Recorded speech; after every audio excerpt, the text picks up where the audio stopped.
Hello everyone, welcome to my channel. मैं doctor Mayur Tiwari. दोस्तों, अभी तक के बहुत से वीडियो आप लोगों ने देखे होंगे जिसमें कि बहुत सारी होम्योपैथी, आयुर्वेदिक, एलोपैथिक ऐसी मेडिसिन रहती हैं जो कि हेयर लॉस को दूर करें या आपके हेयर फॉल को दूर करें और हेयर की रीग्रोथ की जो संभावनाएं बताएं, बढ़ाएं।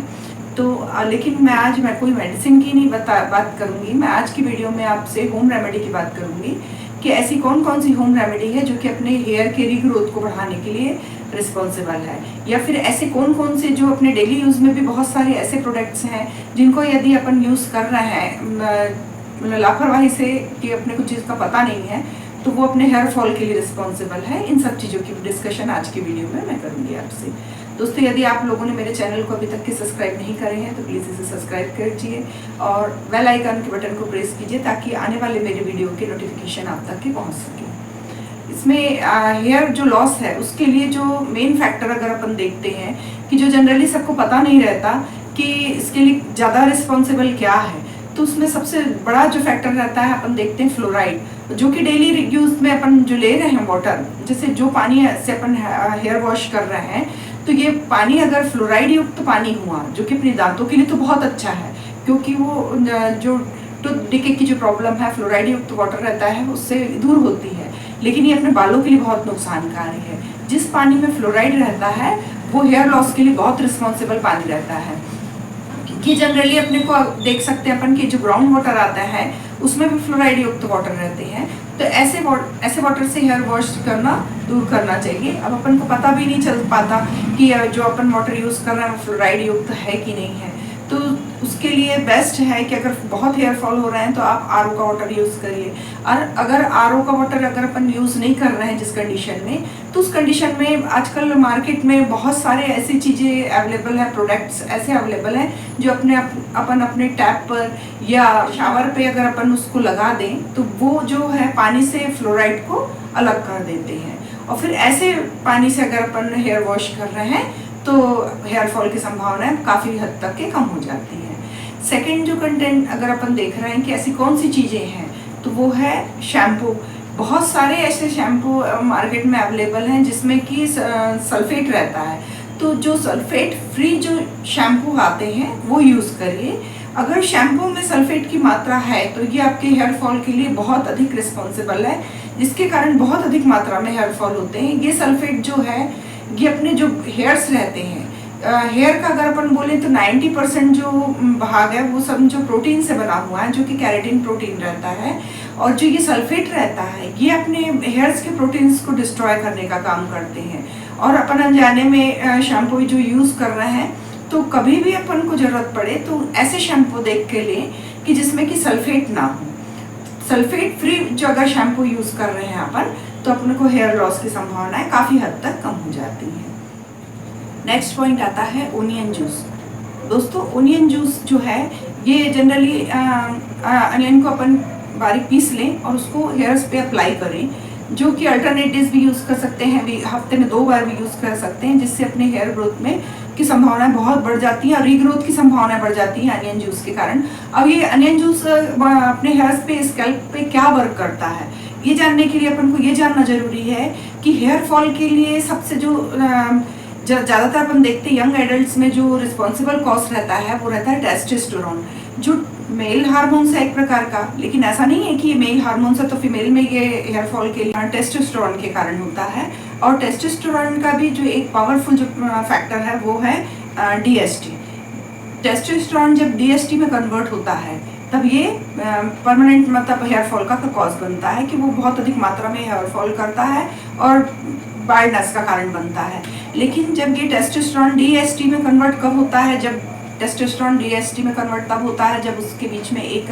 एंजाइम्स प्रेजेंट रहे जिसको कि 5 अल्फा रिडक्टर्स कहते हैं। अनियन जूस का यूज़ करें अगर मान लो कोई भी पर्सन, तो अनियन जूस जो रहता है जैसे ही अपने स्कल्प में अगर अपन लगाते हैं तो ये टेस्टोस्टेरोन जो कि बालों के पोर पे नीचे की ओर जो पोर रहते हैं उसमें जो जमा रहता है उसको टेस्टोस्टेरोन को DHT में कन्वर्ट होने से रोकता है। और जैसे ही ये DHT में कन्वर्ट नहीं होता तो हेयर फॉल नहीं हो पाता। मतलब ये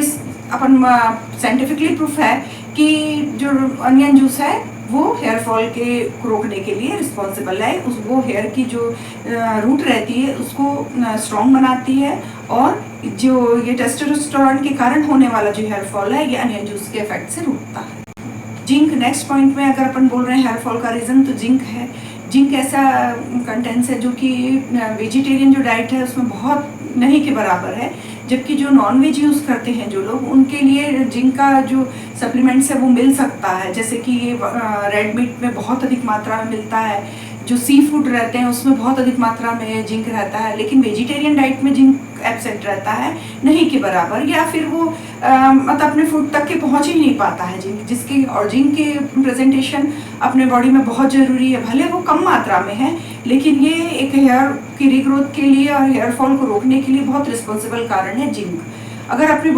भोजन में जो वेजिटेरियन जो डाइट लेने वाले हैं, अगर उनको नहीं मिल पा रही है जिंक, तो वो सप्लीमेंट्स के रूप में ले सकते हैं। और जो नॉन वेजिटेरियन है वो इन जो फूड आइटम्स हैं उसको अगर वो लें तो उससे उनको जिंक सप्लीमेंट्स की पूर्ति होती है, और हेयर फॉल जो रहता है या फिर हेयर लॉस की जो पॉसिबिलिटी है वो बहुत हद तक कम हो जाती है। एप्पल साइडर जो विनेगर रहता है ये हेयर की ग्रोथ के लिए बहुत अच्छा रहता है, और उससे हेयर की जो लॉस होना है या जो हेयर फॉल की कंडीशन है इसके लिए बहुत अच्छा इफेक्ट इसमें देखने को मिलता है। एप्पल साइडर विनेगर का अगर अपन अपनी स्कल्प पे यूज़ कर रहे हैं तो हेयर फॉल बहुत अधिक मात्रा में रुकता है और हेयर लॉस की संभावनाएं जो है वो कम हो जाती हैं। लेकिन एप्पल साइडर विनेगर अपन को डायरेक्ट नहीं यूज़ करना है, 1/3 अपन को एप्पल साइडर विनेगर लेना है और 1 लीटर वाटर लेना है। इसको दोनों को मिक्स करके अपन को कॉटन की हेल्प से स्काल्प पे उसको अच्छे से क्लीन करना है हेयर्स को, तो जिससे बालों में एक तो शाइनिंग कंडीशन रहेगी, बाल अच्छे स्मूथ और शाइनी हो जाएंगे एप्पल साइडर विनेगर यूज़ करने से। और दूसरा ये जो इसका एप्पल साइडर विनेगर है एक एसिड है, और अपने हेयर्स का जो स्काल्प का जो पीएच रहता है ये भी एसिडिक रहता है, इसलिए ये अगर उसके ऊपर अप्लाई किया जाए तो अपने स्काल्प के पीएच को मेंटेन करना का काम करता है, जिससे इसकी रूट जो रहती है, अपने हेयर्स की जो पोर्स रहती हैं उसको ये Apple cider vinegar dust particle से या जो भी सीबम का जो सिक्रीशन होता है इसको क्लीन करने में मदद करती है और हेयर की रूट को स्ट्रॉन्ग करती है। इसलिए एप्पल साइडर विनेगर जो है अगर अपन अपने स्काल्प पे यूज़ कर रहे हैं तो ये जो है हेयर फॉल की कंडीशन को रोकने में बहुत मदद करता है। नेक्स्ट जो अपन चीज़ यूज़ कर रहे हैं तो उसमें अपन मानते हैं बी कॉम्प्लेक्स। बी कॉम्प्लेक्स जो ऐसा रहता है, विटामिन्स रहते हैं कि वो अगर मान लो अपनी बॉडी में इसकी डेफिशिएंसी है तो भी बहुत अधिक मात्रा में हेयर फॉल मिलता है। तो बी कॉम्प्लेक्स का या तो अपन फूड या इनटेक या फ्रूट्स वगैरह से इसकी पूर्ति सफिशिएंट मात्रा में अगर नहीं कर पा रहे हैं तो उसको सप्लीमेंट्स के रूप में कुछ दिनों तक के लेना चाहिए, जिससे इसकी पूर्ति अपनी बॉडी में हो और जो हेयर फॉल की कंडीशन है ये रुके। और नेक्स्ट जो अपने हेयर फॉल के लिए जो बहुत अधिक रिस्पॉन्सिबल जो कारण रहता है वो रहता है अगर अंडर एक्टिव जो थायरॉक्सिन हार्मोन्स है, अंडर एक्टिव थायराइड जो ग्लैंड्स रहती है वो थायरॉक्सिन का सिक्रीशन करती है, लेकिन अगर थायरॉक्सिन की बॉडी में डेफिशिएंसी होने लगती है तो जो हाइपोथायराइडिज्म के पेशेंट हैं अगर वो डिटेक्ट हो रहा है किसी को, तो पहले अगर बहुत अधिक मात्रा में हेयर फॉल हो रहा हो तो अपने डॉक्टर से कंसल्ट करें ताकि ये पता चल सके कि थायराइड का पेशेंट तो नहीं है, इनका जो थायराइड स्टिमुलेटिंग हार्मोन्स है वो सिक्रीशन उसका बढ़ तो नहीं गया है या थायरॉक्सिन की कमी तो नहीं हो गई है बॉडी में। उस कंडीशन में थायरॉक्सिन की टैबलेट्स वगैरह लें। और कई बार ऐसा होता है कि अंडर एक्टिव जो अगर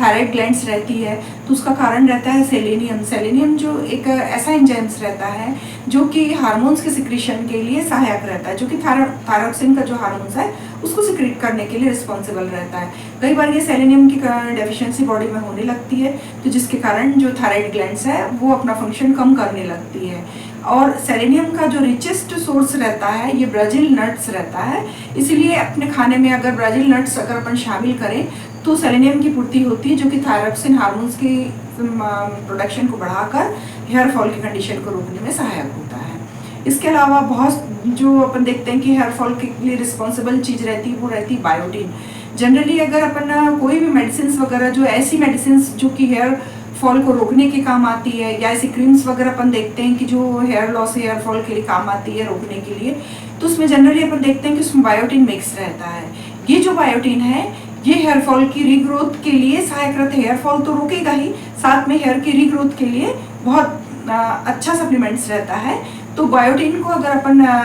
अपने मतलब इसमें शामिल करना चाहते हैं, फूड में शामिल करना चाहते हैं तो फिर अपन सप्लीमेंट्स के रूप में इसको ले सकते हैं। नेक्स्ट कॉज अगर अपन देखते हैं हेयर फॉल का या हेयर लॉस का तो वो रहता है एक्सेसिव स्ट्रेस। जब अपन बहुत अधिक लंबे टाइम तक स्ट्रेस की कंडीशन से अगर गुजरते हैं तो जनरली उसके बाद देखते हैं कि बहुत अधिक मात्रा में हेयर लॉस होने लगते हैं। इसका कारण ये है कि जब स्ट्रेस की कंडीशन ह्यूमन बॉडी में डेवलप होती है तो बहुत अधिक स्ट्रेस लेने से अपनी बॉडी में जो है कार्टिसोल नामक हार्मोन सिक्रेट होता है। ये कार्टिसोल जो हार्मोन्स रहता है ये हेयर फॉल के लिए बहुत अधिक रिस्पॉन्सिबल रहता है। क्योंकि ये अपने हेयर्स की प्रोटीन जो कैरोटीन रहता है इसको डैमेज करने लगता है और फिर हेयर फॉल होने लगता है। लेकिन ये स्ट्रेस से रोकने के लिए, ये स्ट्रेस को कम करने के लिए वैसे तो बहुत सी चीज़ें हैं, जैसे कुछ योगा करो, प्राणायाम करो या वॉकिंग करें, इस टाइप का एक्सरसाइज तो स्ट्रेस की कंडीशन को रोकने के लिए है रिस्पॉन्सिबल। लेकिन आज एक ऐसी चीज़ मैं आपको बता रही हूँ कि जो स्ट्रेस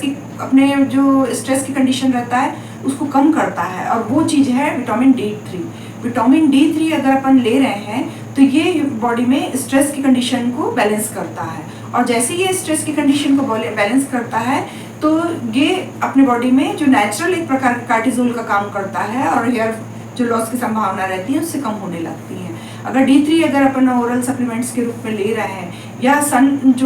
मॉर्निंग का जो जैसे सनराइज हो रहा है उस कंडीशन में अगर अपन उसके कांटेक्ट में आ रहे हैं तो अपने बॉडी में D3 की मात्रा सफिशिएंट मात्रा में जाती है, और जो कि अपने हेयर के लिए बहुत अच्छी रहती है और हेयर लॉस को रोकने के लिए रिस्पॉन्सिबल रहती है। दोस्तों, ये आशा करती हूँ कि ये वीडियो आपको इन्फॉर्मेटिव लगा हो। फिर से मैं आपसे मिलती हूँ नए टॉपिक के साथ नए वीडियो में। Thank you so much.